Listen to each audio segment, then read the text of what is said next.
Being a kid means being terrified of literally everything. The dark, quicksand, this haircut I just got. And when we get older, we grow out of most of these fears. But what if I told you there were certain fears from my childhood that I still have today? And it's all because of these stories I'm about to tell you, including one about the time where an animatronic did something so terrifying to me that I vowed to never go back to Chuck E. Cheese. So I'm gonna tell you about all my childhood fears, and we're gonna decide whether they were actually realistic or not really scary at all. But before we get to the animatronic story, we gotta talk about the fear that literally every kid on the face of this earth has. JoJo, Siwa. No, I mean, the fear of being kidnapped. And not just the fear of being kidnapped, but also white vans. No, not the shoes. These white vans. Those are still shoes. I'm talking about these white vans. Finally, there we go. I promise, I'm gonna fire my editor if he keeps acting up like this. LOL, no he isn't. Do you think I can't see this? What are you talking about? Anyways, I have a very specific reason for why I feared white vans growing up. Now I know, there's already a stigma around white vans. Like the person who's driving it is probably someone that's gonna offer you free candy, but then if you get in the van, you're gonna get kidnapped. So I'm growing up with this information being pumped into my brain constantly, and I'm already on high alert. I'm looking at every white van thinking, yep, there's definitely some kids trapped in there. But here's the thing that made this fear go from irrational to completely justified. Because there was actually someone in my neighborhood who had a white van. And at first, he seemed like a normal guy. He lived a few houses down, had a wife, seemed like he was just living his normal life. They'd wave at each other when he drove by. He'd say hi when we saw him at the mailbox. Just a regular dude with a white van trying to exist. I'd see his white van parked in his driveway and think, okay, well, my parents know him, so he must be one of the rare people who have a white van that won't kidnap you. And he actually made me start to think that people who drove white vans weren't kidnappers until one day when I'm coming home from school and I see police cars everywhere in my neighborhood. But not just one or two, I'm talking full SWAT team, multiple vehicles. The whole block is shut down and they're all at this dude's house, the white van guy's house. And I'm watching from my front yard as they bring this guy out in handcuffs and put him in a police car. So I'm thinking, what did he do? Did he rob a bank? Did he forget to pay his taxes? Nah, I wasn't thinking that. I didn't even know what taxes were at the time. To be honest, I still don't know what they are. But the point is, my child brain was trying to make sense of it. But later that night, I hear my parents talking about it in the kitchen. They wouldn't tell me directly what was going on, so I had to eavesdrop on their conversation in the hallway. And I hear them say the word murder. I'm thinking, oh, they must be talking about my mom's favorite soap opera or something like that. But I keep listening, and then I hear them say that our neighbor got arrested for murder. This man was actually out here doing unspeakable things, and we had no idea. We were just waving at a whole murderer every morning, and he had a white van. Like, could you have made it any more obvious, dude? I'm sure when the cops were doing their investigation, once they found out that this man had a white van, they immediately decided that he was guilty. Didn't even need any more evidence. So after that, I was convinced every single white van had a murderer inside it. I'd be at the grocery store with my mom and see a white van in the parking lot, and I'd say, Mom, I love you, but I think we're about to get kidnapped. If one was driving behind us on the road, I would say, Mom, step on the gas now! I don't know what Fast and Furious movie I thought I was in, but that's the thought that was going through my brain. I wonder where the guy who did that crime is at now. Let's look him up. Oh, yeah, he's still in prison. Turns out you don't get let off that easy when someone dies. Who would have thought? My fear of white vans is pretty realistic because there definitely have been some victims of white vans. I've seen it firsthand, although it's probably not as likely as it seems. The next fear we gotta talk about is one that literally every single kid on the face of the earth has, the dark. Now, like I said, every kid is scared of the dark, but I took it to another level because I'm pretty sure the house I grew up in was haunted. So whoever lives at this house right now, good luck. But the thing about the dark is that it makes your imagination go absolutely insane. Every shadow you see is a demon. Every creak you hear is someone breaking in. The coat on the back of your door? Yeah, that's actually Michael Myers watching you sleep. So one night, I'm lying in bed trying to fall asleep, and out of the corner of my eye, I see my closet door move. And not just a little creak. It wasn't like a, oh, must have been the wind type of move. No, it slowly, deliberately opened by itself. And before you ask, no, I didn't have any windows open because it was like 30 degrees outside, so it couldn't have been from that. Now, since it was dark, I could only see the silhouette of the door moving, and that made it a little more confusing. But I'm frozen, obviously. Like, I literally just discovered that ghosts are real, but because I'm in the dark, alone, I try to gaslight myself into believing that I didn't just see what happened. But then, the door moved again, just slightly, maybe another inch or two. And that was it for me. I decided right there that whatever was in that closet was trying to kill me. So for the next week, I made a promise to myself, which was, I'm not not gonna fall asleep. I couldn't, because I was convinced that every single time I closed my eyes, the closet monster would get me and my whole family would die. So when nighttime came around, I literally forced myself to stay awake until my body physically couldn't take it anymore. I kept the lights on in my room the whole night, and whenever I would start to get a little sleepy, I would just sit up in my bed and stare at the closet. I literally did this for hours, waiting for the morning to come. I got maybe 2 hours of sleep each night during this whole week, but it got to the point where it was ruining my life. My parents started asking why I looked like Goob from Meet the Robinsons, and I just said I was stressed about school. Because what else am I supposed to say? Oh, I'm not going to sleep because if I do, a monster will get me? My dad would have disowned me right there. Instead, I got disowned a couple years later because of how much of a disappointment I was in sports. I'm just kidding. My dad and I love each other. No, that sounded kind of weird. We love each other in a platonic way. Like, not in a... Okay, I'm just gonna stop talking, never mind. Anyways, the only reason I stopped staying up every night was because I started to get pretty sick from not getting enough sleep. Eventually, my parents made me go to the doctor, and they told me that if I continued to get such little sleep every single night, it would stunt my growth. And the one thing I was more scared of than the monsters in my closet was being 5'6". So, I forced myself to start sleeping again, and the monster never got me. I would give this fear about a 50% chance of being realistic because I still don't know what opened that closet door. Was it a ghost? Was it the wind? Even though my window was closed? The world may never know. But I do know what caused me to have this next fear, which is the fear of my parents. Now, so far, we've talked about how I was scared of ghosts and creepy people in white vans, but I promise you, there was nothing in my childhood that scared me more than my mom. I don't even want to speak about the things she was capable of. There were different levels of fearing your parents. Level 1 was when they would use your first name in a slightly stern voice. Tyler, come here, please. Okay, no biggie. Maybe I left my backpack on the floor or something. I can handle this. Level 2 was when they would use your first and middle name. Tyler LeBron, get in here. Okay, now I'm a little bit nervous. I definitely did something wrong, but I don't know what yet. Level 3 was when they used your full government name. First, middle, and last. Tyler LeBron Vitelli, get down here right now. At that point, you better pray. You may not know it yet, but you're cooked. That's the point of no return. But the worst level, level 4, was when they got quiet. When they found out you did something bad, and instead of yelling, they just went silent. That was somehow more terrifying than any amount of yelling, because you don't know what they're thinking. You don't know what punishment is coming. You're just sitting there in silence, waiting for the hammer to drop. And the anticipation is worse than anything they could actually do to you. I remember one time, I was throwing the football around in my house with my brother, and of course, my mom told us to stop, but of course, we didn't listen. And eventually, my brother was like, "Hey, go long for an Odell catch." Which, if you don't know what an Odell catch is, it's this. So we tried to recreate that, and basically, one thing led to another. I didn't have very good hand-eye coordination, and we broke a window. Our hearts both sank, because right away, our mom, who was in her room, goes, "What was that noise?" And she comes furiously walking into the living room. I could tell it was her because my mom always had very distinctive footsteps, and I'm just sitting there, hugging my brother, telling him I love him because I know this is the day we go to heaven. But when she walks in, she looks at the window, looks at both of us, and doesn't say anything. Just keeps staring at us with a terrifying look on her face. And that silence was worse than any amount of yelling or punishment she could have gave us. We knew that we were in trouble, but what we didn't know was what was gonna happen next. That's the worst feeling in the world, the not knowing. Your brain starts imagining every possible punishment. Grounded for a year, no video games ever again, sent to military school, forced to watch a full season of Young Sheldon. The punishment itself usually isn't even that horrible, but the fear leading up to finding out what the punishment would be, that was the real torture. And you'd think this situation couldn't get any worse, but trust me, it could. Because finally, when she does decide to speak, she goes, "Wait till your father gets home." If you grew up with a father, that sounded like a diss to people who didn't grow up with a father. I didn't mean it like that. Basically, what I'm saying is, if you've ever heard your mom say that sentence, you know that's a death sentence. Because when your mom said this, you had hours to think about what was gonna happen. You're just sitting in your room knowing that you're about to get a punishment you could only imagine happening in a Call of Duty mission, and there's nothing you can do about it. You can't run, you can't escape, you just have to sit there and wait for your demise. So my dad gets home that night, and by the way, between the time where we broke the window and my dad got home, my mom literally did not talk to me the whole time. And when my dad finally did get home, he already knew the situation. My mom must have texted it to him, because he walks into the front door, and I'm in my room just waiting, and I hear him slam the front door behind him. And I know the next thing that's getting slammed is me. I'm starting to realize that I'm just making it sound like my parents beat me as a child, so I just want to make it clear, they did not do that. I'm just using words like slam to make the story more dramatic. But my dad comes marching down to my room. Once again, I knew it was him because he had distinctive footsteps too, and he opens my door and says, "Tyler, what did you do to the window?" I broke it playing football. What? I broke it playing football.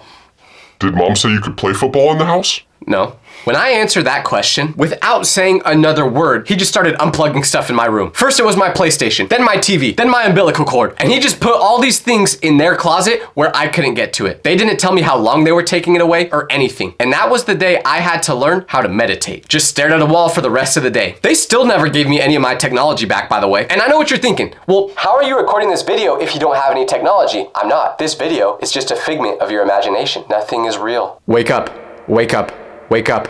Wake up. A couple years ago, I had no idea what I wanted to do with my life. I was training to become a lawyer, but I didn't enjoy it. I was working towards something I didn't actually even care about because I had no idea what else to do. But then I realized I don't actually want to be a lawyer. The only reason I pursued this career in the first place was because I watched one episode of Suits. So that's when I decided I want to do work I actually care about. And I know a lot of people are in that same spot, wanting more, but not knowing what the next move is or how to get there. And if you're ready to take that next step, let me tell you about today's video sponsor, Southern New Hampshire University. Southern New Hampshire University is one of the largest accredited universities in the United States, with some of the most affordable online tuition rates in the nation, designed for people exactly like us, people that want to do something they love in life. They've got flexible programs with no set class times, so you can keep your job and still earn a degree. You can even transfer up to 90 credits towards a bachelor's degree. And it's not just for prior college. You can get credit for military and other life and work experiences too, which can help you finish your degree faster and for less money. Now you guys all know I love sports, and Southern New Hampshire University offers a sports management program. So if I ever want to go back to school in my life, Southern New Hampshire University has exactly what I'm looking for. What I really appreciate is how SNHU helps prepare you for the job market, but they will give you the tools you need to go after what you want. Check out more programs at snhu.edu/Tyler Vitelli. This is your sign to start building towards something better, one step at a time. So the fear of parents is absolutely justified until you get to about 13 years old and you become stronger than your parents. The next fear I'm going to tell you about, once again, we all had this. Matter of fact, if you didn't have this, I would call you the crazy one, because I'm talking about the fear of sharks. But for me, this fear was a little different because I wasn't scared of sharks in the ocean. No, I knew I could just avoid those. My fear was about sharks in the pool. Yes, the 4-foot pool in my neighborhood with chlorine in it. I genuinely thought a shark could somehow teleport into there like it had powers or something. And this wasn't just a passing thought or a little worry in the back of my mind. This fear was so real that it's one of the main reasons I didn't learn how to swim until very late in my life. I'm saying that like I learned how to swim at 60. I mean very late in my life up to now. But everyone thought I was just being lazy or that I was scared of water in general, and that's why I never learned how to swim. Like my parents would try to convince me to get in the pool and I would just be like, Nah. and they would just think it was because I Didn't want to exercise. But no. Well, yeah, it kind of was because of that too. But I was specifically scared that if I went into the deep end of my pool, Jaws would be chilling there waiting for me like it's his lunch break. I'd check the pool before getting in like I'm checking for bombs, walking around the perimeter, looking into the deep end from above, making sure there's no suspicious movements in the water. And even after checking, I'd still only stay in the shallow end where I could see the bottom clearly and my feet could touch the ground. Going to the deep end? Absolutely not. That's where the sharks were hiding. That's their territory. I'm not going over there. I value my life. And deep down, I knew this fear made no sense. But there was just one small part of my brain, well, I guess every part of my brain is Probably pretty small. but this part was telling me that there's a shark in that pool. But what if I told you I had another water-related fear that was even more specific and somehow more terrifying? Yep, you guessed it, because the other water fear I had was snakes being in the toilet while I was pooping. Let me explain, because this one actually kept me up at night. So sometime during my childhood, I saw a news story about a snake that came up through toilet pipes. I'm pretty sure this happened in Australia or something, because everything happens there with animals. I don't know how y'all do it. I see videos of people sleeping with 15-foot spiders like it's nothing. But once I learned this information, that snakes could crawl through your toilet pipes, I could never unlearn it. It was burned into my brain forever. So every time I had to use the bathroom, I would just think about the possibility of a snake being in there. I would check the toilet seat every single time before sitting down. Look into the bowl, make sure there's nothing suspicious going on down there, and then give it a flush just to be safe. Sometimes I'd even hover over the seat instead of actually sitting on it because I was so paranoid that the moment I sat down, a snake would strike. I was sitting there while taking a dookie in a 3-point stance like an offensive lineman. But here's where it gets even more scary. Remember the pool shark fear? Well, imagine having both of these fears at the exact same time. Because one day I was at a pool party and I was already nervous about being in the water because of the shark thing. But finally, I built up the courage to go in because I didn't want to look like a loser in front of everyone. So I'm in the pool. But for some reason, going in the pool always makes me have to poop. And now I'm faced with a dilemma. Do I stay in the pool with a potential shark or do I go to the bathroom where there's a potential snake? After saying that sentence out loud, I'm really starting to realize that I sound schizophrenic. But to me, the answer was obvious of what to do in this situation. I'm just gonna poop in the pool. Or At least that's what I would have done if I was brave. But in reality, I just went to the bathroom and it ended up being perfectly fine. And you want to know a little secret? I still check toilets before I sit down. Because although the chances of getting bit by a snake while taking a dookie are low, they're never zero. This is a fear I don't know why I had, because it's not even realistic for this to actually ever happen. So I'd give this like a 10% chance of actually coming true. Speaking of irrational fears, why the heck were we all taught to fear quicksand growing up? I genuinely thought that this was going to be a daily problem in my life. Like it would just be everywhere. Beach, desert, my backyard. I figured anywhere there was sand, there was quicksand. Every cartoon and movie made quicksand seem unavoidable. Every adventure show, someone got stopped in quicksand. Every jungle scene in a movie, quicksand. So naturally, my kid brain assumed this would be a huge obstacle in my life. But here's the thing. I've been alive a lot of years, and to this day, I've never seen quicksand. Not once. Beaches, deserts, hiking trips, different countries, and I've still never encountered it. Turns out quicksand is rare and not even that dangerous. Most places with quicksand aren't even deep enough to fully submerge you. If you actually did encounter it, you'd probably get stuck and then just pull yourself out and be fine. I could have put all this energy worrying about quicksand towards something useful, like getting a job. This fear was not valid because there's basically no chance of ever finding quicksand, but it made sense why we were all scared of it growing up. But I promise you, there is a fear that surpasses anything else I've mentioned so far. A fear that literally gives me goosebumps just to think about, and that is the fear of women. When I was growing up, and still low-key today, I was genuinely terrified of women. I'm talking full-blown panic attacks whenever a girl talked to me. My brain would just shut down. And that's normal when you're first growing up, but usually once you get to about middle school, you grow out of that phase. You start to realize, hey, I don't want to play with Legos no more. I'm trying to riz up my classmates. And that's what all my friends started to do, except for me. I just could not figure it out. Like you grow up watching movies and TV shows where guys are supposed to be smooth and confident and know exactly what to say. They walk up to a girl, say some witty line, and boom, she's in love. Easy. But in real life, whenever you put a girl in front of me, I somehow forgot every word in the English language. Every interaction was just a disaster waiting to happen. A girl would say hi to me in the hallway, and I'd respond with some weird noise that wasn't even a word. It would just be like this. Hey, Tyler. Oh my gosh. And after that, the girl would just give me a look that said, this guy might be taking a bus that's slightly smaller than ours to school every day. And the absolute worst part of this fear was asking girls out. I could barely order food at a restaurant without stuttering. And now you want me to ask a girl to be my girlfriend? That's not gonna end well. It's probably why I still haven't had a girlfriend to this day. But one day, I finally worked up the courage to ask someone out. There was this girl in my English class, let's call her Sarah. She was way out of my league. But my friends kept telling me, Bro, she totally likes you. Just go for it. Side note, if your friends ever tell you this girl totally wants you, they are lying and they just want to see you shoot an airball when asking her out. They're saying it for their own amusement. Do not trust them. So I spent an entire week planning what I was going to say to this girl. I rehearsed it in the mirror. I wrote down different versions in my notes. I was prepared. And this was before my prom disaster that I made a video about, if you guys haven't seen that before. So one day after class, I see Sarah at her locker and I'm thinking, this is it. This is my moment. I'm going to do it. And I walk over there, heart pounding, palms sweating, probably looking like I'm about to pass out, and I tap her on the shoulder. She turns around and smiles at me. But that smile made my brain completely reset. Everything I planned,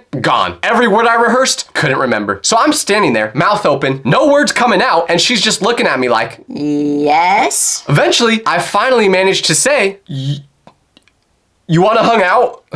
I didn't even use the word hang. I accidentally said hung out. But then her response is, Oh. and that oh told me everything I needed to know. That was not a good oh. That was a, I'm about to reject you and I feel bad about it. Oh. And then she goes, That's really sweet, but I actually have a boyfriend. now, did I appreciate that she was letting me down easy and not being mean? Yeah, of course. But at the same time, I knew she was lying. This girl did not have a boyfriend. I was friends with people who were friends with her, and she was the most single person they knew outside of me. Of course, by the next day, everyone knew about it. The whole school knew I got rejected. This fear is fully justified because it's scary to put yourself out there and talk to people, which is why I don't. I really need to get over this fear though, because I'm starting to get really lonely, dog. And my parents want grandchildren, but I don't think that's happening, let's be real. I still have hope. Anyways, I had a lot of fears that came from absolutely nowhere. Like closing my eyes while in the shower, for example. I would rather let my eyes burn from shampoo running into my pupils than actually close them and let something attack me. This was not a valid fear at all. I was just being an idiot. Another fear I had was being scared of sleeping with my leg or arm hanging off the bed. This one was obvious. Once again, it was just because of monsters. This next fear is something I will be scared of till the day I die. And I think you should be scared of it too, because I'm talking about animatronics. I know these robots that are trying to look friendly, but in reality, they just look like they want to harvest your organs, aren't actually alive, right? This isn't Five Nights at Freddy's. They don't actually come to life or anything like that. Well, let's see if you change your mind after this story I'm about to tell you. Because when I was younger, I had a birthday party at Chuck E. Cheese. And if you don't know what this place is, it's basically the same place as Five Nights at Freddy's. So everything's going fine at first. I'm playing games, eating pizza that probably has cardboard in it, but I don't care because I'm 6 years old and my taste buds aren't developed yet. And I'm having a good time with my friends. But then, my parents call us over to sit down because the animatronic show was about to start. So the lights in this place dim, the music starts playing, and these robots come to life on stage. At first, I'm just watching from my table thinking, yeah, they're a little creepy looking, but also kind of cool. And I was also probably thinking about peeing my pants because I was 6. Wait, do people still pee their pants at 6 years old? I don't know, but I did. But anyways, mid-performance, one of the animatronics started to malfunction. And I'm not talking a little hiccup, I'm talking full-on malfunction. The head starts turning the wrong way, and it's buffering, repeating the same line over and over again. It's a mess. So I do what any other 6-year-old would do in this situation, and I pee my pants. No, I'm just kidding. I didn't do that this time. But what I did was run away and go back to playing skee-ball. I didn't want to watch any more of this show because it was freaking me out. This was starting to feel like Five Nights at Freddy's before Five Nights at Freddy's even existed, because I saw the robots malfunctioning as a warning sign. I thought they were becoming self-aware and they were about to attack us. You call it schizophrenia, I call it preparation. So after this nightmare show was finished, I thought it was over. I wouldn't have to deal with these animatronics anymore. But a couple minutes later, I get called back over to the table again, but this time everyone was gonna sing me happy birthday. But guess who came out to deliver my cake? That's right, the man himself, Diddy. Wait, no, I mean Chucky. Chucky brought the cake out. The mouse that the name is placed after. Not Diddy. Diddy wasn't there. I promise. Or at least I hope. Anyways, so Chucky comes to my table and everyone's singing me happy birthday. I'm still kind of terrified because of what happened earlier and the fact that I hate getting happy birthday sung to me. But right as the song is about to finish, Chucky gets really close to my face to put the cake down. And when he does that, I look into Chucky's mouth and that's when I see it. Through the mesh in the mouth of the costume, I can see a real person's eyes looking at me. I can just see them blinking. There's a whole human being inside this rat costume, and somehow that made everything 10 times worse. Cause I was 5. I thought the real Chucky was just pulling up to my party. I didn't think there was actually a human being behind there. So I start crying, and not like a little sniffle. I'm talking full meltdown, tears everywhere, screaming. Everyone at the party is staring at me, wondering what happened. Chucky's trying to calm me down, but every time he takes a step closer to me, I start throwing out haymakers at him. My parents grab me and take me outside to try to calm me down, but there's no point. We had to leave the party early. I didn't even get to finish my cake or spend my tickets. Just had to leave in shame because I couldn't handle Chuck E. Cheese. From that day on, any animatronic or mascot costume terrified me. If I went to Disneyland, I'd avoid the mascots there like they had the plague. My parents thought I would grow out of this, but I didn't. So yes, this fear was fully justified. I don't care what any of you guys say. But unfortunately guys, I just peed my pants like back in the good old days, so I'm gonna have to end the video here. Okay, bye.